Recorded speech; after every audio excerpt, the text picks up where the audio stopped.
Well, it makes sense, John, that Phillip Rivers would announce his retirement before the sun came up. That's what he did Yeah. on Wednesday, January 20th. How about one for the little old beat writer in San Diego Man, too? Kevin Acee, who's been just like a long time, very good NFL reporter and beat writer, and maybe columnist too. He's the one that broke the story.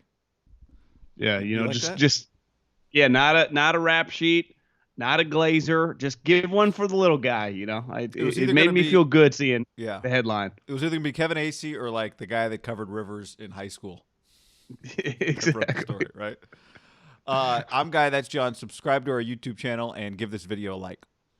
Check out the podcast below in the description as well. Subscribe. All right. So, look, Chris Ballard, the GM of the Colts, had said recently he thinks Phillip can keep playing. Phillip even said he thinks he could keep playing, but he decided to retire. And we got to talk about his career, and we got to talk about now what comes next in the immediate future for the Colts and how they affect other teams that need quarterbacks right now.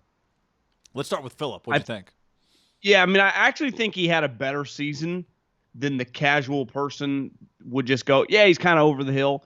He threw 24 touchdowns and 11 picks, and I think when that week 1 game happened against Jacksonville, it was like, oh, this isn't going to work. And then when the dust settled and the season ended, they really were playing right till week 17 to win the division. They won 11 games. If they easily could have rolled it back, I would have picked them to make the playoffs if you would have said, I'm going to come back for one more year. This is going to be my last year. But I think pretty consistently him and Breeze, and I think Brady will do this. Manning was kind of forced into this, but he would have done this. They're not going to do some fucking retirement tour. Like, that is not their deal.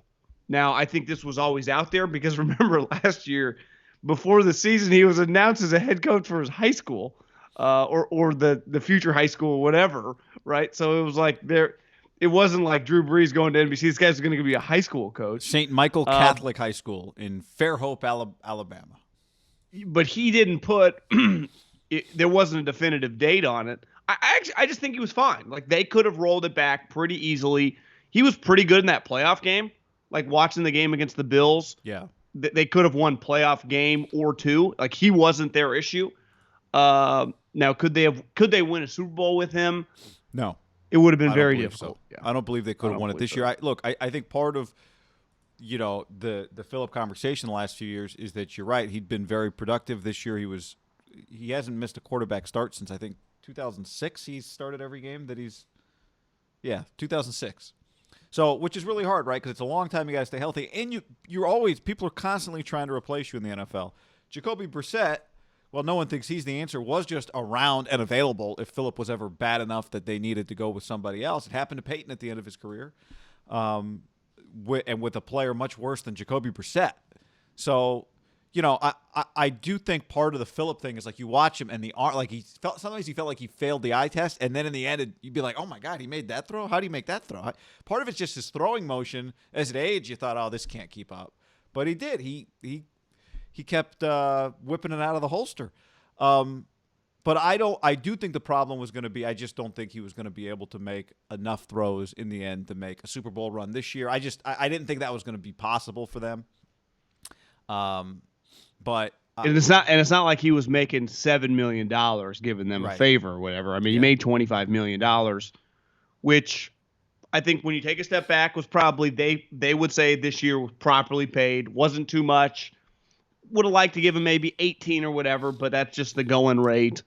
Would they have done that again, like another 1 year, $26 million, or even if he took a little haircut, 1 year, $22 million? I think ideally they'd like a young quarterback, but Chris Ballard said in his end of the year kind of press conference on Zoom, like everyone's always like, go draft a quarterback. Like, we don't know that.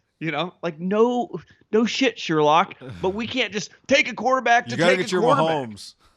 Because I think the Steelers are a good example of they took Dobbs in the 4th round. Then they took Mason Rudolph in the 3rd round the following year. And I don't think either one of those guys, it just turned out they're like both backups, right? Yeah. And it's like, took quarterbacks for what? We could have had a guard, we could have had other positions and got the equivalent of this in the 7th round. They're in somewhat of a tough spot. Now, could they There are going to be options out there. Is Matt Stafford available? I think he's going to be. Sam Darnold, I think that situation will probably have more clarity, I'd say, in the next month, kind of their vision on that. Whether they're just going to roll it out with Sam. Maybe it'll take a little longer because the combine is not scheduled to take place. So the pro days will be a little later. Who knows? Like it actually. Robert I don't Saleh think just we signed know his the contract timeline. on Tuesday. He might have to. If you ask Robert Saleh right now, in a moment of truth, he might not know what they're going to do. Right? How would he know? How would he? Unless he was told the plans when he got the job. Yeah, like it was Joe Douglas has already decided. Yeah, that's true. So I'd say Sam Darnold and like if I just tell you Sam Darnold and Matt Stafford are changing teams this year, I would, if you had to do write an article, what teams would be in the mix? Right. They would be the first team I would write. Yeah. Because they don't have a choice. Like the Niners, they do have Jimmy Garoppolo. If we don't want to give up our first round pick to do one of these deals or whatever, the Colts don't have an option. I mean, they have Jacoby. Is Jacoby a free agent actually? I think he might be. All right, so we've seen Jacoby. Like Jacoby's not a starter. Like you can't make the playoffs with Jacoby Brissett as your starting quarterback. Yeah. So and if you're willing to trade the 13th pick for DeForest Buckner, you're probably willing to trade the 21st pick, which is what they have for Matthew Stafford. Would you be willing to trade that pick for Sam Darnold? I don't know, but they're in a more desperate situation. I don't think you need to. Right? They do have their second. They do have their third. They do have their fourth. The Colts. So yeah, you may not need to. I think trading the 21st pick for Sam Darnold would be borderline nuts. Yeah, well, whatever. My point is just that they've got the picks. I'm not blaming. I'm just saying that's going to be out there. Like people are going to talk about that. That's kind of crazy to me. Yeah, well, I mean, as someone who's watched Sam Darnold's career, Chris Ballard, I would not do that. But the thing, this goes back to how many teams are looking for quarterbacks, and is there any sort of bidding war? For Stafford, there would be. For Darnold, there would be teams interested, but there would not be a bidding war. I don't think. Right. And the the Niners can just offer, of the teams that have kind of in that mix for Stafford, the Niners can offer the best thing, which is the 12th overall pick. Which honestly, the 21st pick feels like the sweet spot for Matt Stafford. Feels like the right number. 12 feels a little rich, but But that's what the thing is that is just the Niners pick. No, I know. That's all you got. Jacoby is a free agent, so they don't really have a quarterback. You could always bring him back. I would say for Sam Darnold, like to me, Matt Stafford for the Steelers, for example, if Roethlisberger 100% comes back, and all the reports leaning that way, you could trade a pick for Sam Darnold. Let's say you could, the Steelers, they're picking their early 20s for Sam Darnold and sit him behind Roethlisberger for a year. Like you could justify that. You could not do that with Matt Stafford, you're trading for him. He's your starter. Where that's, to me, they're a team that would be much more interested probably in Sam Darnold than Matt Stafford if Roethlisberger's back.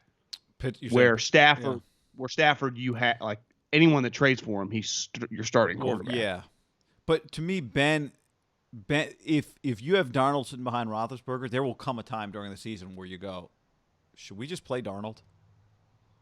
Maybe Ben gets hurt. Like Darnold would end up on the field, I think, in one way or another. It's not the worst thought. Yeah. You probably end up needing but remember, Ben was good up until for like 11 games. They were 11-0. But then it's like his shoulder. He's had a thing and another thing. I'm just saying, like it always. Somebody else always ends up on the field for a minute when Roethlisberger's your starter. I think the thing is, Sam Darnold. There are going to be a lot of people in the NFL and could be on these teams. Ballard, Kevin Colbert, John Lynn, whoever that don't think Sam Darnold's that good. That's a reality right now. They think, he's not that good. Where no one. No, I understand. I'm just saying, if he ends up on Ben Roethlisberger's team, my prediction would be that Sam Darnold would end up playing because he's young and athletic and physically can do things that Ben. You think? He's never played in a game that's mattered at all. Who knows if he's any good? I'm not saying he'd be good. I'm just saying Ben gets hurt. Ben looks bad. Like it's just the moment always comes with Ben where you're like, oh God, what do we do now? It happens every year. I'm not saying Ben would get replaced. I'm just saying they'd look at Darnold in practice. He'd be running around, and they'd go, let's just give Ben a week off. But whatever. This video is about Phillip Rivers. Yeah, well, and another team that's going to be in the mix is going to be the Saints. So there are just several teams that are playoff-level teams that are going to be sniffing around for quarterbacks. Yeah. And I don't think necessarily Zach Wilson, like trading the freight to go get one of those guys like the crew of guys that are in the mix. Jameis is a name that's going to be out there. I have a hard time seeing Chris Ballard being interested in Jameis to replace Rivers, especially Frank Reich when you hear him talk. But you never know. I mean, the options are the options. Mariota is a guy under contract. Yeah, I mean he's on the Ravens on the hook for $10 million for Mariota. You can't imagine they're going to pay him that. Which, if you're the Colts, could you trade for him? Maybe like a 4th-round pick, and then also draft a guy. I'm not convinced that he's truly a starter for a team that really wants to make a playoff run, but he's a name that's out there.